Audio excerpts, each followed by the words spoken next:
जय हिंद मित्रांनो, study GK Marathi या YouTube चॅनलमध्ये आपलं स्वागत आहे। पहिला प्रश्न आहे। पहिला प्रश्न पहा, गडचिरोली येथे पोलिसांच्या पुढाकाराने उभारल्या जात असलेल्या आत्मसमर्पित नक्षलवाद्यांच्या पहिल्या वसाहतीचे नाव काय आहे?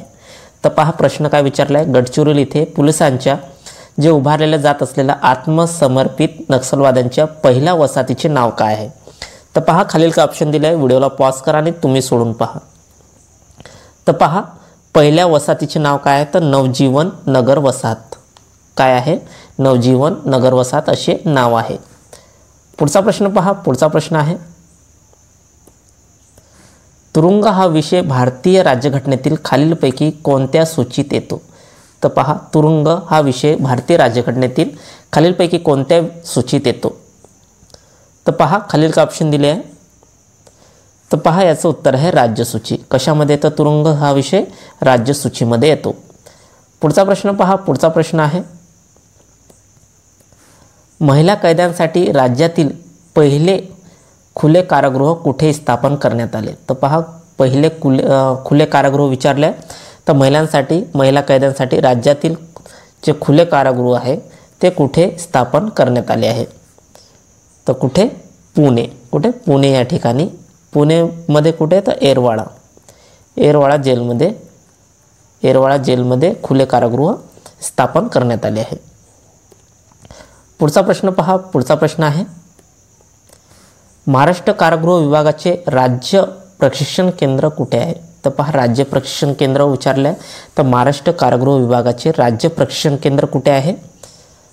तर पुणे। कुठे आहे? पुणे येरवाडा या ठिकाणी आहे। पुढचा प्रश्न पहा, पुढचा प्रश्न आहे, कैद्यांना फाशी देण्यासाठी लागणारा दोरखंड निर्माण करण्यासाठी प्रसिद्ध असलेला बक्सार तुरुंग कोणत्या राज्यात आहे? पहा तर कैद्यांना जे फाशी देतात तेव्हा दोरखंड तयार करतात, ते कुठे तयार करतात? तर बक्सार तुरुंगामध्ये। तर बक्सार तुरुंग कोणत्या राज्यात आहे असे विचारले आहे? तर पहा खालील का ऑप्शन दिले, तुम्ही सोडून पहा। तर पहा बक्सार तुरुंग कुठे आहे? तर बिहार। कुठे आहे? बिहार या राज्यामध्ये आहे। पुढचा प्रश्न पहा, पुढचा प्रश्न आहे, इकारांत पुल्लिंग नामाचे सामान्य रूप ब्रॅकेट कारांत होते। इथं कारांत झालं, कारांत काय होते? तर पहा इक्रांत पुल्लिंग नामाचे सामान्य रूप काय होते? कोणते आक्रांत होते? तर या आक्रांत। कशामध्ये? ई आक्रांत पुल्लिंग नामाचे सामान्य रूप या आक्रांत होते। जसे कोळी हे उदाहरण आहे, कोळी।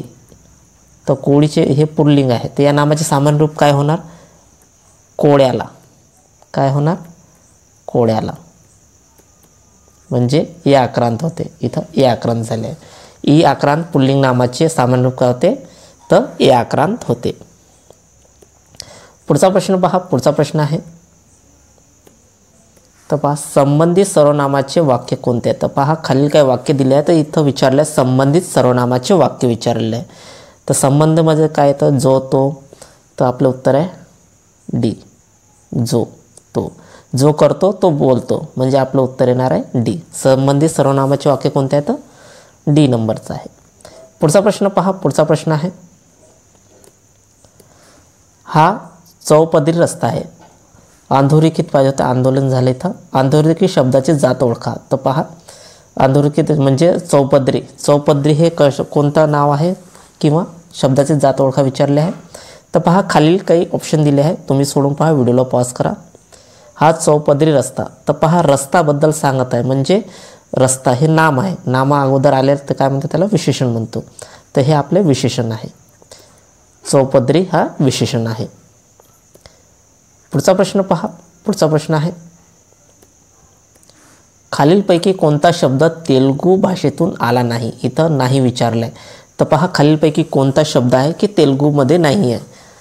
तर पहा खालील ऑप्शन दिले आहे। तर पहा शिकेकाई हे तेलुगूमधलं शब्द आहे, चेंडू हा सुद्धा तेलुगूमधला शब्द आहे, चिल्ली पिल्ली हे तेलुगूमधले नाही, हे तामिळमधले शब्द आहे चिल्ली पिल्ली, म्हणजे आपला ऑप्शन येणार आहे सी। म्हणजे खालीलपैकी कोणता शब्द तेलुगू भाषेतून आला नाही? तर चिल्ली पिल्ली। विटी दांडू हे सुद्धा तेलुगू भाषेतले आहे, तर फक्त आपलं उत्तर येणार सी। तेलुगू भाषेमध्ये शब्द नाही, म्हणजे हे तमिळ भाषेमधले आहे। पुढचा प्रश्न पहा, पुढचा प्रश्न आहे, खालीलपैकी शुद्ध शब्द ओळखा. तर पहा खालील काही शब्द दिले आहे, तर शुद्ध शब्द ओळखा असे विचारले आहे. तर पहा आपलं उत्तर कोणतं येणार, तर आपलं उत्तर येणार आहे बी, माणिक मोती. माणिक मोती हा आपलं बरोबर उत्तर आहे, बी नंबर. पुढचा प्रश्न पहा. पुढचा प्रश्न आहे, प्रत्येक गावात एक ग्रामपंचायत असेल अशी तरतूद मुंबई ग्रामपंचायत अधिनियम 1958च्या कोणत्या कलमात आहे. तर पहा प्रत्येक गावात एक ग्रामपंचायत असेल अशी तरतूद कशामध्ये दिली आहे, मुंबई ग्रामपंचायत अधिनियम 1958 मध्ये. तर कोणत्या कलमात दिली आहे असे विचारले आहे. तर कोणत्या कलमामध्ये दिली आहे, तर कलम 5 मध्ये. कोणत्या कलमात, कलम 5 मध्ये दिली आहे. पुढचा प्रश्न पहा. पुढचा प्रश्न आहे, अखिल भारतीय राष्ट्रसभेचे पहिले मराठी अध्यक्ष म्हणून कोणास ओळखले जाते. तर पहा अखिल भारतीय राष्ट्रीय सभेचे पहिले मराठी अध्यक्ष विचारले, तर कोणाला ओळखले जाते, तर नारायण गणेश चंदावरकर. कोणाला, नारायण गणेश चंदावरकर यांना अखिल भारतीय राष्ट्रीय सभेचे पहिले मराठी अध्यक्ष म्हणून ओळखले जाते. पुढचा प्रश्न पहा. पुढचा प्रश्न आहे, सर विल्यम ली वार्नर हे घानेरडा निग्रो असे कोणाला म्हटले. तर पहा घानेरडा निग्रो असे कोणी म्हटले, तर सर विल्यम ली वार्न. तर कोणाबद्दल म्हटले असे विचारले आहे. तर पहा खालील ऑप्शन दिले आहे, तुम्ही सोडून पहा. तर कुंज बिहारी बोस. कोणाबद्दल म्हटले, कुंज बिहारी बोस. सर विल्यम ली हॉर्न याने घानेरडा निग्रो असे कोणाबद्दल म्हटले आहे, तर कुंज बिहारी बोस यांच्याबद्दल म्हटले आहे. पुढचा प्रश्न पहा. पुढचा प्रश्न आहे, भारताचा उल्लेख राष्ट्रीय ऐक्याची भावना नसलेला भौगोलिक प्रदेश असा उल्लेख कोणी केला आहे. तर पहा खालील काय व्यक्तीचे नाव दिले आहे. तर भारताबद्दल त्यांनी म्हटलं आहे की राष्ट्रीय ऐक्याची भावना नसलेला भौगोलिक प्रदेश असा भारत देश आहे. तर असे कोणी म्हटले आहे. तर पहा खालील काय ऑप्शन दिले, तुम्ही सोडून पहा. तर पहा याचं उत्तर आहे बी, जे.आर. सिली. कोणी म्हटले भारत देशाबद्दल भारताचा उल्लेख राष्ट्रीय ऐक्याची भावना नसलेला भौगोलिक प्रदेश असे कोणी म्हटले, तर जे.आर. सिली यांनी म्हटले आहे. पुढचा प्रश्न पहा. पुढचा प्रश्न आहे, संपूर्ण स्वराज्याचा ठराव राष्ट्रीय सभेच्या कुठल्या अधिवेशनात संमत करण्यात आला. तर पहा काय विचारलं आहे, संपूर्ण स्वराज्याचा ठराव तर कोणत्या अधिवेशनात संमत करण्यात आला आहे. तर पहा याचं उत्तर आहे लाहोर अधिवेशनामध्ये. कोणत्या, लाहोर अधिवेशनामध्ये संपूर्ण स्वराज्याचा ठराव संमत करण्यात आला होता. पुढचा प्रश्न पहा. पुढचा प्रश्न आहे, वर्षातील सर्वात मोठा दिवसाचा कालावधी किती असतो किंवा किती आहे. तर पहा वर्षातील सर्वात मोठ्या दिवसाचा कालावधी किती असतो. खालील ऑप्शन दिले, तुम्ही सोडून पहा. तर किती असतो, 13 तास 13 मिनिटे. किती, 13 तास 13 मिनिटे एवढे असतात. पुढचा प्रश्न पहा. पुढचा प्रश्न आहे, सातपुडा पर्वत रांगेतील सर्वोच्च शिखर कोणते आहे. तर पहा सातपुडा पर्वतातील विचारले, तर सातपुडा पर्वतातील सर्वोच्च शिखर कोणते आहे, तर धूपगड. कोणते आहे, धूपगड आहे. पुढचा प्रश्न पहा. पुढचा प्रश्न आहे, गांडूळ हा प्राणी कोणत्या संघात येतो. तर पहा गांडूळ हा प्राणी कोणत्या संघामध्ये येतो, तर ॲनेलिडा. कोणत्या संघामध्ये, ॲनेलिडा या संघामध्ये येतो. पुढचा प्रश्न पहा. पुढचा प्रश्न आहे,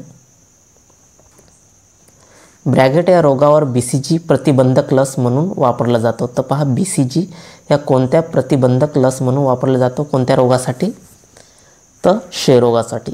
कोणत्या रोगासाठी, क्षयरोग या रोगावर BCG प्रतिबंधक लस म्हणून वापरले जाते. पुढचा प्रश्न पहा. पुढचा प्रश्न आहे, 12वी पंचवर्षीय योजना तयार करीत असताना हे नियोजन आयोगाचे अध्यक्ष होते. तर कोण होते हे विचारले, तर कोण होते.